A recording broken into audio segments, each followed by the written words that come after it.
Are you ready to dive into on how this business owner who moved all the way to the Philippines is working with a lot of amazing businesses and helping them detangle their numbers? This is the CPA podcast where every single week we're diving into different people's businesses and finding out more about how they got started, how they're growing, and how they're scaling themselves beyond with AI or not. And I am your host, Lacaba. I am the co-founder of 2XU, an executive assistant company here in the Philippines. And if you guys are ready to ditch that grind, let's go over and scale you. Now, our guest today is the owner of a Seattle-based CPA firm since 2010. He has sold one business successfully and now does everything remotely here in the Philippines. So guys, please help me welcome our guest today, Jeff. Hey, Jeff. Hello, how are you doing? Nice to meet you. Good. How are you in your gloomy background, but then still at the beach? Yeah, everything's going well here. We're developing a beach property here in San Ramil, Cebu, Philippines. So yeah, we've been doing that for quite a while now. Construction's never fast here, and but yeah, we get a lot of progress. And so what you're seeing is part of that. We have a pretty large patio here that we actually had our company retreat here, not this past Thanksgiving, but the previous year. So it was really nice. Yeah. We had some performances. We have a little stage here to the left, and as of course we had lechon, which is the Philippine delicacy, and then staple. yeah, any party you got to have that. But to help, with the U.S. side of things, we did it over U.S. Thanksgiving because obviously our clients just aren't, calling, most offices are closed. So we had lechon turkey as well, which was pretty nice. There you go. Go ahead. That's what way to do it. It's funny. It's like we just had I think I mentioned this before we started recording. We just had our team meeting as well at 2XU. So it'll be cool to kind of swing by Romeo and maybe do our next company retreat there. That's actually now a thought in my head. So I'll let you know. So basically for this episode, of course, we always start with having our viewers, our listeners get to know you. So can you walk me through who you were before you started your business? Who were you before you started this whole life journey of being essentially an entrepreneur? Well, I don't know how far heck you want me to go. I know the podcast is only so long, so I'll start from right before. And so I actually have a background in healthcare finance. I was located in Michigan, and I got recruited out to Seattle by Providence, and I was working for Providence, and things. I was kind of the same, big Providence is a huge corporation, so don't really have a lot of ability to make decisions. It takes meetings to try to get one thing done. A lot of bureaucracy. So I went out and started a CPA firm, and so I could do my stuff on my own and have, just give it a shot. And one of that was I was talking to a friend, because Seattle, there's a lot of businesses there, and there was a guy that had a small business, and he was complaining about all these things he had to do. And I said, maybe I'll start a firm up and support him. So that's what I did. And it's funny, man, because it wasn't really, I never thought about doing it ever. I never gave it any thought at all. And in fact, what started it was, this might sound strange or weird, but this voice in my head just kept saying, count on that. And I was like, what the heck is this count on that? And then I meet this guy, and I started let me do that. And I took the name Count on That as the firm's name. And yeah, right away I found, to let you know, as a CPA, you think I would know taxes and all that kind of stuff. I didn't know anything about taxes. I didn't know bookkeeping. I never did a journal entry in my life. I was working for big corporation, you have accountants that do all. I was a manager and stuff. And so I was, that level. So I'm not doing accounting work. I'm just going to meetings and helping strategy and making decisions. And now all of a sudden I have to do this stuff I've never done before, bookkeeping and preparing taxes and what have you. So yeah, it was a big, huge learning curve. But luckily through this process, I met another CPA. He was renting out one of his offices in his suite of offices. And so I rented that, and thankfully he was a great mentor. He really helped me a lot. His name is Curtis Erickson. You can still look him up. He still practices in Seattle. He's a great guy.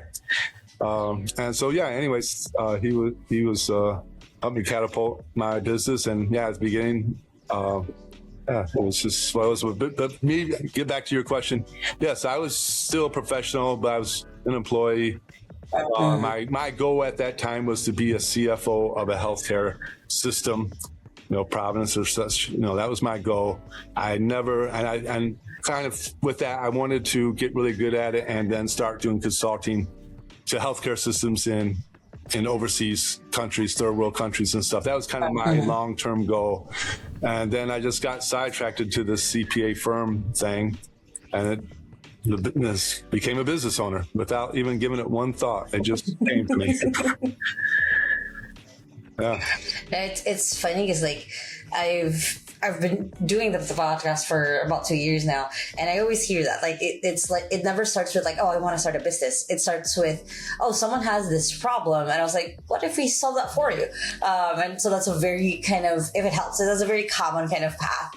But it always is funny because people have different versions. It'll be my client was having this problem, and I was like, what if I solve that for you? Or what if sitting in a coffee shop with a friend, and I think I can help you with that. I think that'll something that we can do.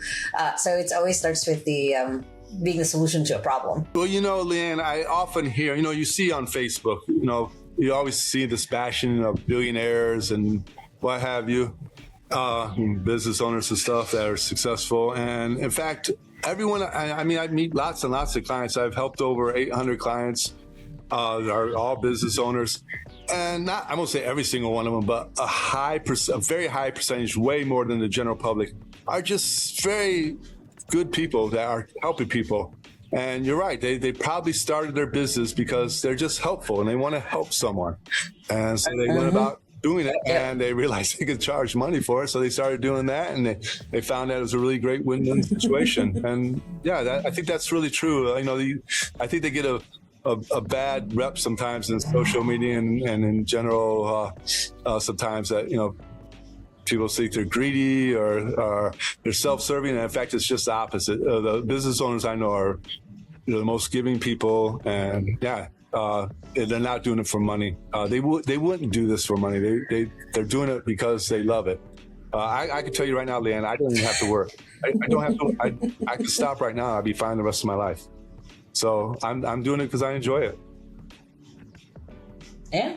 And it's funny because if we were just trying to do it for the work, we'll just get a higher paying job or the highest paying job that we could. But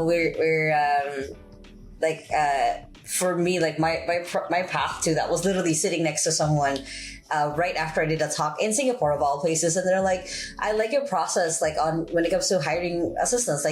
How can I skip just doing that and you do that for me? And I'm like, you know what? Sure. And that was before 2XT was anything. It was just a course. It was kind of a book in my head, but I never really wrote it down.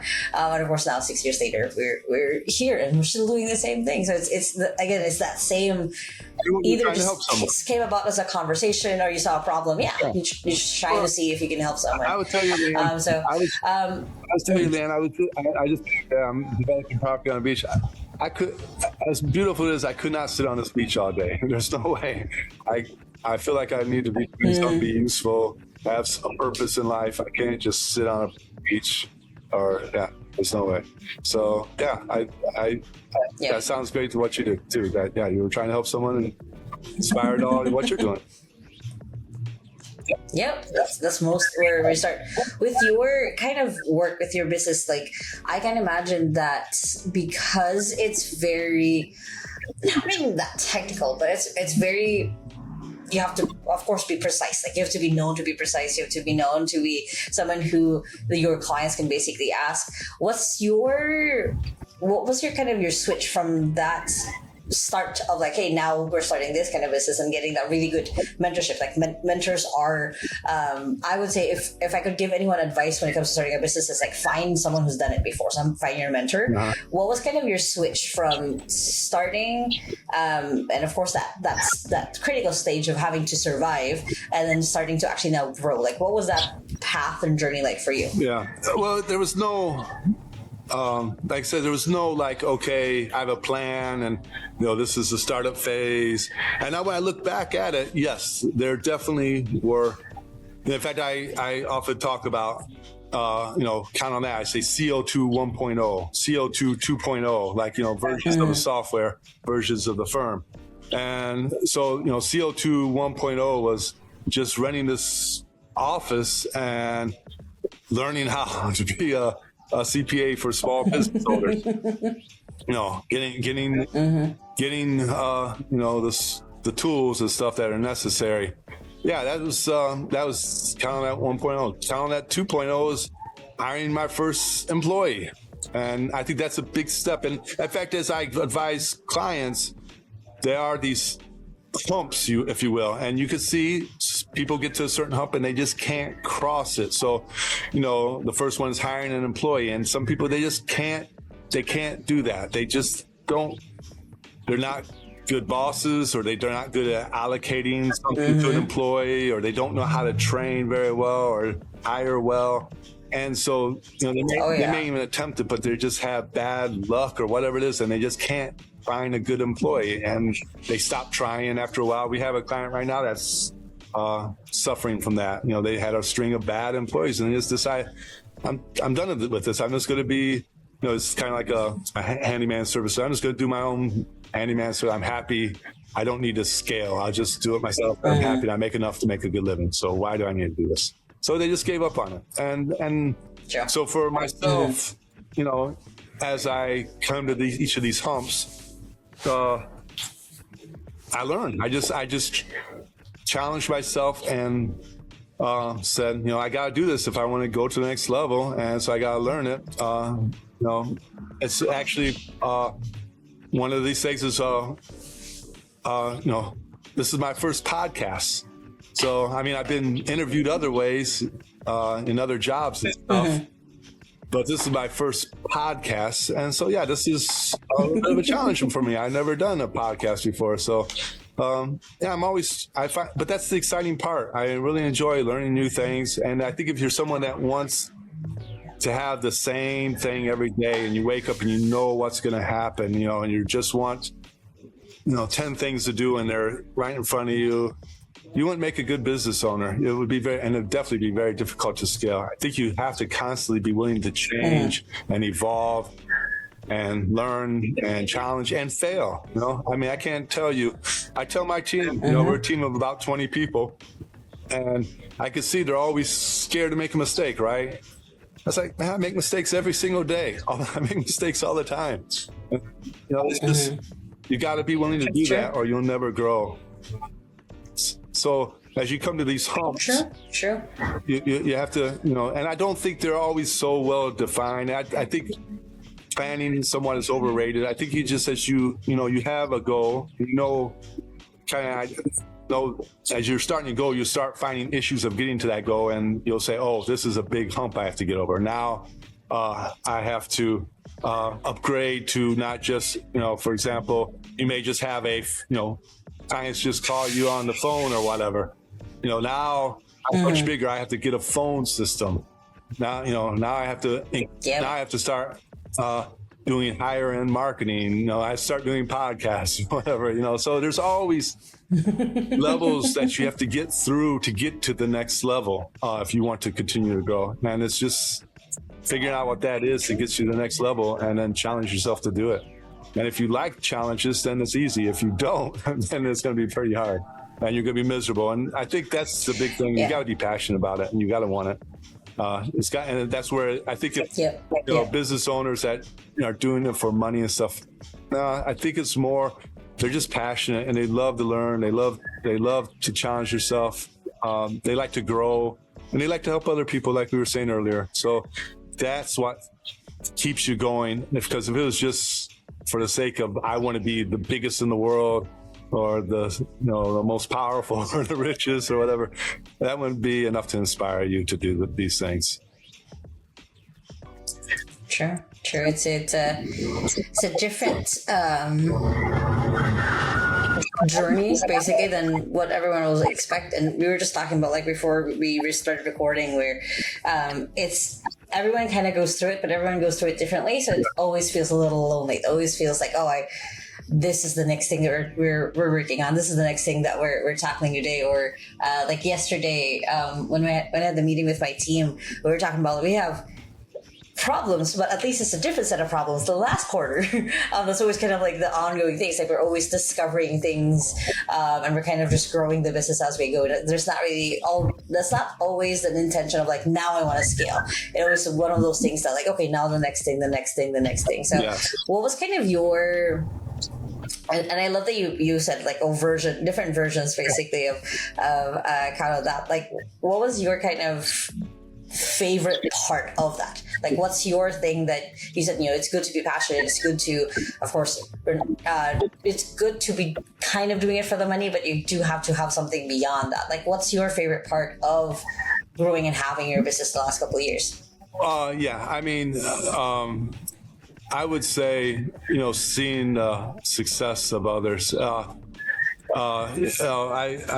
don't know if I heard this before, but I just started realizing, it's like, we all know Bill Gates, right?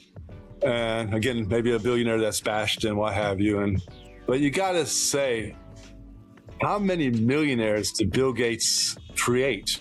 How, he transformed this, he transformed the city, like Redmond, the city of Seattle, it's transformed because of the company he helped create.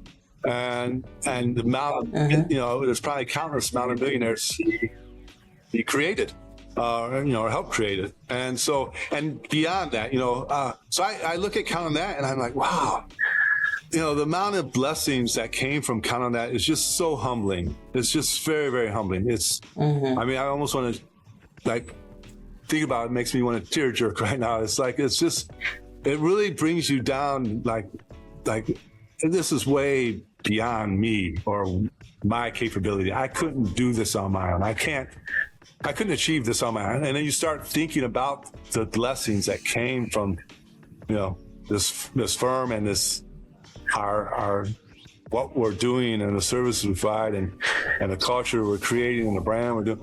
Yeah, it's just amazing. Not just in terms of even clients, not just in terms of people who work for Condat. You may see, I said earlier, I'm here in the Philippines. If I turn this camera on, you'll see a fishing village around us. We had a major earthquake here. October 30th or September 30th. I'm sorry, September 30th. Yep. Yeah. Because of Count on That. Yeah, I was able to host over 100 people while they worked their way to get through, this earthquake. For our Christmas, we had a huge neighborhood Christmas party. It wasn't for Count on That. I couldn't have been able to do that. And then just beyond, suppliers, people I met, and I have countless of friends in Seattle still, and I miss, I'm here in the Philippines. I try to go back once a year. I was there in July, and every day I was having dinner with somebody, lunch with someone, getting coffee with someone, catching up and stuff. We just had a client that we helped sell their business. So we guided them through their sale of their business. And he's a 55-year-old man. He's now living his dream. Can you imagine? Like it's just so touching. I could tell you one of my favorites is there's a young guy. Back in 2010 when I started the firm, he walked into my office and he said, he was 24 years old. And he said, "No one will help me, Jeff. They're not taking me seriously. Will you help me?" And I was just starting, so I said, "Sure, I'll take any client I could get." He's a multimillionaire now. He has He has a multi-million-dollar company. He has multiple properties Washington.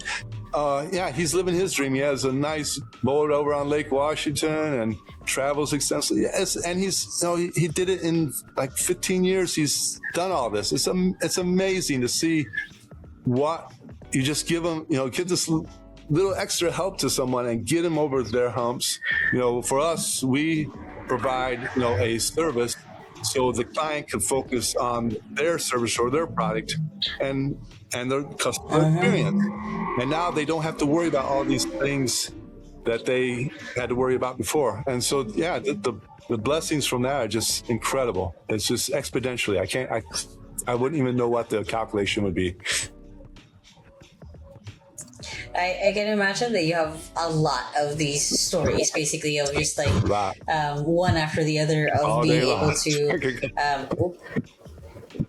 Sorry, there's a little delay. Okay, I thought you froze for a longer moment there. Okay, I'll continue. Where was I? So the and I can imagine like for the work that you do, like I as an entrepreneur when I started out my own business, I had no idea what numbers or books were. I just kind of wanted to really focus on the operations, the sales, and marketing of the business. And I can imagine like for a lot of people who don't have that background, don't have that knowledge, just like how you said earlier, like most people don't know how to hire or work with people long term. It's not something that's taught to us. It's something that has to be taught to us a little bit sadly through life, or unless you have an accounting background and you went into business, because it's one of those things where you do kind of have to learn on the job.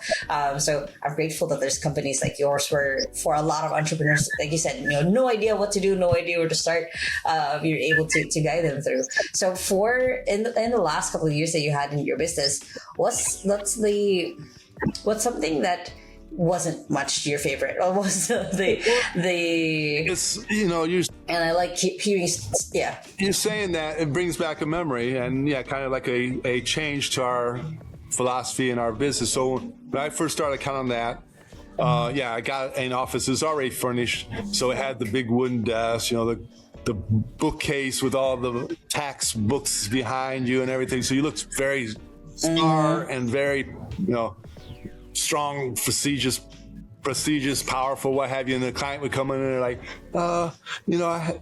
I know this is a dumb question because they're thinking, they're feeling belittled coming in. They're like already like, oh my gosh, I don't even know how to. They're feeling, like, oh, this guy's not, So when I moved from the office that I was renting under this other CPA, and we got our own office. We got a office in Belltown, if you know that place, and it was overlooking the Sound. Nice, beautiful view. But unlike the traditional CPA firm that has, and so you're asking why I didn't like that traditional CPA. We created a very welcoming office that was almost like a marketing firm. Like you would go in, it was all open. There was no offices. There was a conference room so people could go in and have confidentiality meetings with a client. But we even had a bar in our office, so people they could come and talk about their problems. And then people. So many times they would come to me and they say, "Oh, our books are." I don't know how to tell you this, but our books are a mess. I was like, "You're not alone. You're not alone." Almost very common. This is why we're here. It's very common. And then I go and whatever they're doing. Example, I'm not a big fashion guy or marketing guy. Look, I'm not even fully shaved or what have you. And I just, so that they're like in marketing or something. I said, I couldn't, all I could draw is a stick man. I can't do anything. So, for sure you shouldn't feel bad because you don't know numbers. So you're not expected to. That's not what you're in business for. And that's why it makes a great partnership because we could fill that gap for them. And then, they're able to focus on what they're really good at. And it works really nice. Sure. Yeah. So, but that was the thing. Again, very before, to get back to your question, I didn't like that traditional style of CPAs where they're this, a little intimidating. Yeah. I seen it a lot when I, talking to other CPAs, how they would be so sarcastic and, to their own clients, oh, you don't know that, you should know. And, how are you talking to them? Yeah. Like belittling and trying to pump their own self up, and they're thinking that they would create value by looking smarter or what have you. Yeah, I just didn't like that type of CPA culture that was existing then. Because I can imagine, like you said, like a lot of the time when clients do come to us, like as a business owner, they're looking for a little bit of relief. They're looking for a little bit of like, I have no idea what this is. You seem like you know what this is. Can you just tell me what this is? So I do love that. It's the same thing for like my space. It's like they expect us to have like big corporate offices and like oh, are your executive assistants like work from home, or do you have? I was like, no, everyone works from home. We trust that they basically have internet. We provide them with backup internet and power when they need to. When we had the typhoon in November, we're like, hey, your EAs are just not working for the week. That's just kind of what it is. We're taking care of them. We're making sure that they're taking care of their families. But that's kind of just the big part of it. It's just not having to restrict other people just because of other people's expectations, I guess, is a good way to think about it. So with the kind of business that you do, what has been kind of the thing that you're excited about, especially in the next couple of years? Like, what's the thing that you're looking forward to as you've been in the space for a while? And like I said, you have the resorts that you're building up, that you now have like retreats or a place for people to stay. But what's something that you are yourself like looking forward to, either in your industry or for your business? It's the thing that everybody's in fear of right now, which is, AI. So everybody say, oh, AI is going to take everybody's job. And now, why do you need an accountant, or why do you need a tax person? I just put into this AI and it'll give me all my answers and take care of it for me. Actually, I'm so excited about AI. It's an amazing tool. So I go back to, I'm an older guy. I'm an older guy. So I've been through a series of technology changes. And I could remember actually one of my first professional jobs. Yeah, they were typists back then. There were people actually typing. And as accountants, we had paper, and we would, have this ledger paper. And I remember when computers first came out, and now things started navigating towards word processing, and now you would have databases and stuff, and the older people that were great typists or really knew they knew the accounting system the way it was before, as far as where the books were and the shelves were and all that, were defined information. They all of a sudden were feeling loss of power. They're losing their power because that years and years of experience was being replaced. It's changing the way. So many of those people, they retired at that point, and the ones that couldn't, they now had to pick up and learn this new technology. And I remember back then, even then, people would say, "Oh, there's going to be so many loss of jobs. There's going to be, so many people are going to lose their jobs. Oh, this is terrible." And in fact, no, that's not what happened at all. More jobs got created, more productivity. Because now, when you get more productive, you create more problems and more issues that you have to overcome. And now there's more jobs to solve those. And, jobs became, better and in fact higher paying. There are a lot more higher paying jobs came in about and stuff like that. So AI, I'm feeling the same thing, that we're heavily using AI now. It's amazing. It's an amazing technology, but I don't feel threatened at all by it. I feel as long as I stay on top of the technology, it's going to catapult me and count on that and our clients to a whole nother level where we now can focus on even higher problems. And it's not like people think AI. I remember when I was a kid, they said, "Oh, at some point you'll only have to work 4 hours a week," or not. This mentality. And in fact, people are working more than probably ever, and not because necessarily that they don't want to, but because there's so much more to do. There's so much more opportunity out there. And I think AI is just going to create lots and lot more higher end opportunity. And if you're on top of the technology, you're going to do really, really well.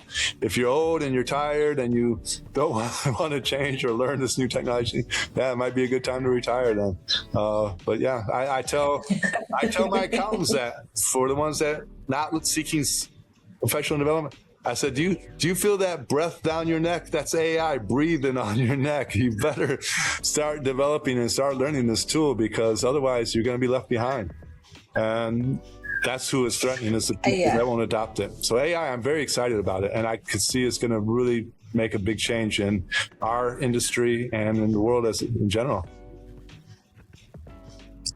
I love that that's your point of view, because like I have been shouting ChatGPT basically mostly since it came out, and of course like since then more other tools have come out, and of course there's always the news like, oh, the outsourcing industry is in trouble, blah blah blah, and I'm like, no, you just need to like get people smarter about using AI. You just need to train them how to do it. You just need to get them started on it. And that's something that I've been very passionate about, is just teaching people how to get started on AI. So I love that that's your vision as well, and that's how you see it.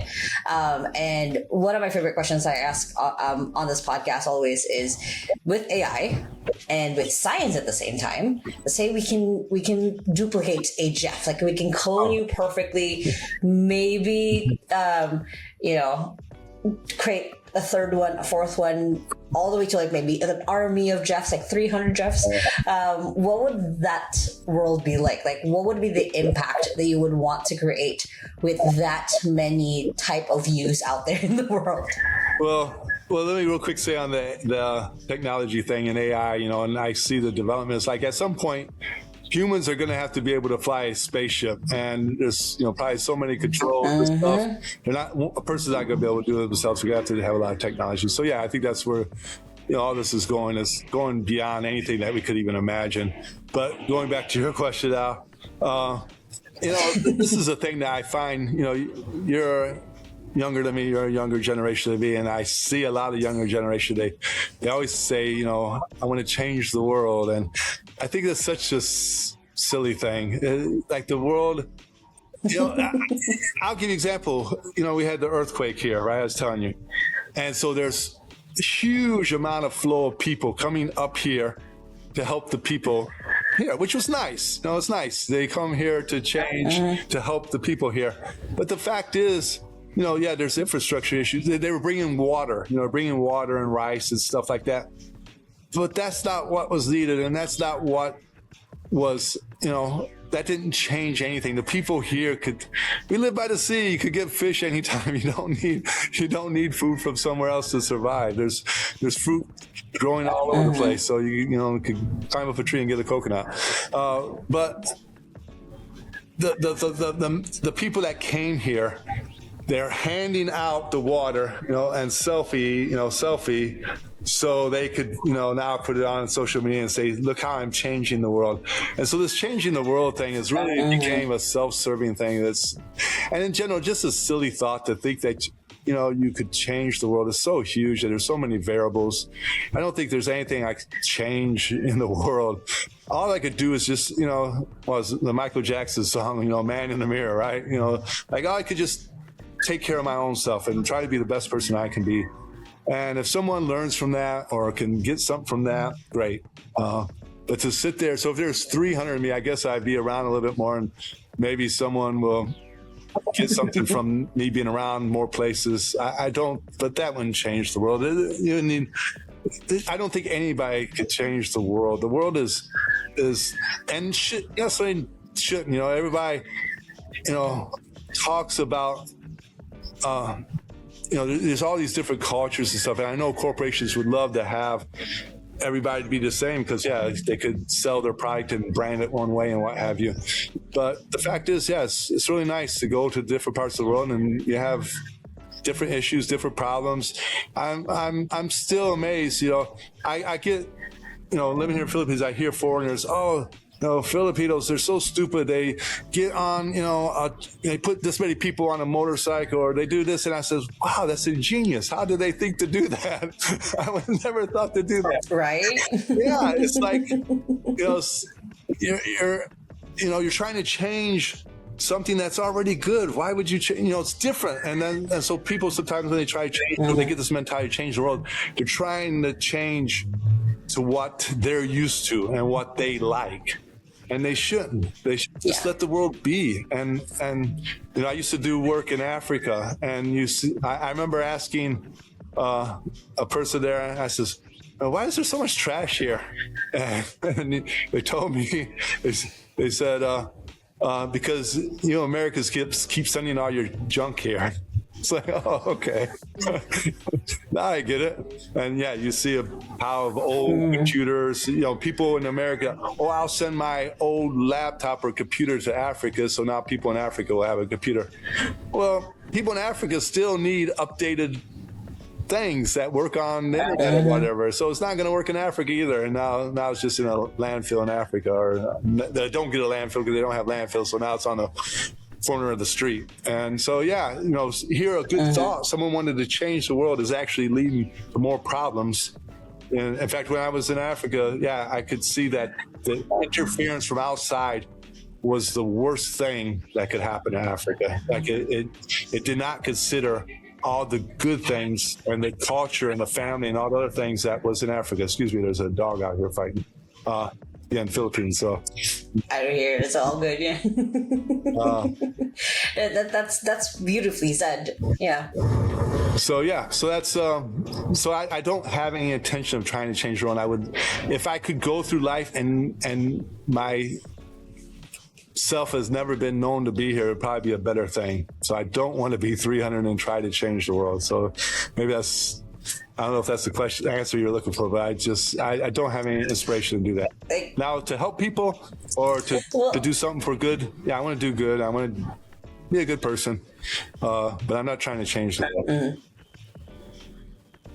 It's beautifully said. And like I remember that phase, I guess, when like there was a lot of people like just going to both ends basically of the island to check in on people, and seeing a lot of those posts, and it's I love it what you said, just doing more harm than actual good, just because you're not considering what they would actually need. Like they need construction supplies at that moment. They actually don't need much food because food supplies are still going on, but it's not now the making sure they have a roof over their head that they can sleep through an earthquake. So it's a really real example, and of course it's more real to me because I was here when the earthquake happened and I saw the aftermath and the impact of it. If you just kind of inspire someone to do a little bit better, that's usually basically it. That's how you're doing your own thing for the world. So Jeff, if people want to learn more about you, especially you just said, expanding your marketing, doing podcasts like this is your very first podcast. Hopefully this was a good experience. How can people find out more about you and like reach out to you? Yeah, thank you, Leanne. Yeah, you're a very good host. And if people want to hear about me, they could go to, countonthat.com. My name is down here. I don't know if people can see, it's Jeff Levell. You can look me up. If you're in this part of the world, feel free to give me a call and drop by. But same token, as far as Count That, we're U.S. service, and I'm in Seattle usually in the summer. So if you want to meet up there, give me a call. I give you my number, 206-734-6080. You can call me direct. Jeff at countonthat.com. That is my contact info. We've never had someone blast their phone number on here, but what? You know your audience. That's how you contact me. I'm a big boy. If someone contacts me and I say, I don't really want to talk to you, I'll let you know. I'm not finding this to be a good fit or why. I'm amazed at how many people are afraid to just say, to shake a hand or smile and say hi. And, so many people are like, oh, shoot.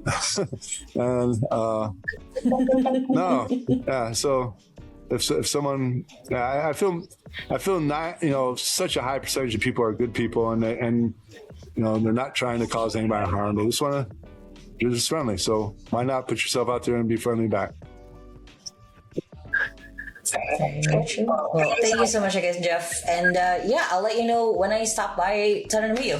I would love that. Yeah, come by and we could definitely have a good conversation over some good food here. You can try the local food here, and some really fresh fish and what have you. Yeah, be nice. Now, Jeff's info is going to be in the description that you guys can check out.